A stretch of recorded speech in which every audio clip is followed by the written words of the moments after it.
मंत्री पंकजा मुंडे, माजी मंत्री धनंजय मुंडे आणि माजी खासदार प्रीतम मुंडे यांच्यासाठी अतिशय महत्त्वाची असलेली परळी वैद्यनाथ बँकेची निवडणूक प्रक्रिया जी आहे ती पार पडत आहे।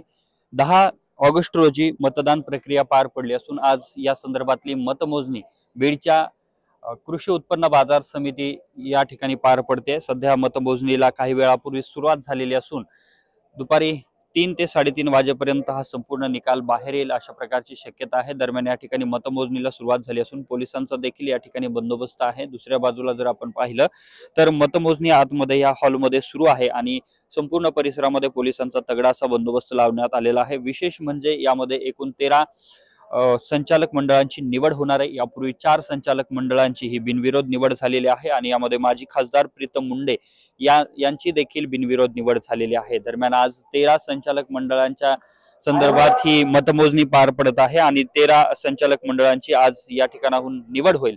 मात्र माजी मंत्री धनंजय मुंडे, मंत्री पंकजा मुंडे, माजी खासदार प्रीतम मुंडे यांच्यासाठी अतिशय महत्त्वाची असलेली ही निवडणूक आहे। तर दुसऱ्या बाजूला शरद पवारांच्या गटाचे आणि खासदार बजरंग सोनवणे यांच्या बाजूचे उमेदवार असलेले राजाभाऊ फड हे देखील या निवडणुकीत आहेत। त्यामुळे आजच्या या निवडणुकीकडे जिल्ह्याचं लक्ष लागलेलं आहे आणि आज 3 ते 3:30 वाजेपर्यंत याचे संपूर्ण निकाल जे आहेत ते बाहेर येतील अशा प्रकारची अपेक्षा आहे आणि तशा प्रकारचं कामकाज देखील आता सुरू झालेलं आहे।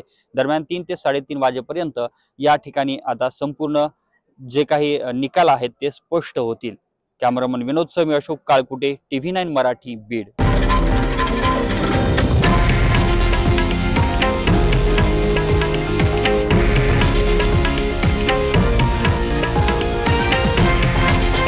हे आहे देशातील नंबर 1 न्यूज नेटवर्क आणि आपण पाहत आहात TV9 मराठी, एकमेव।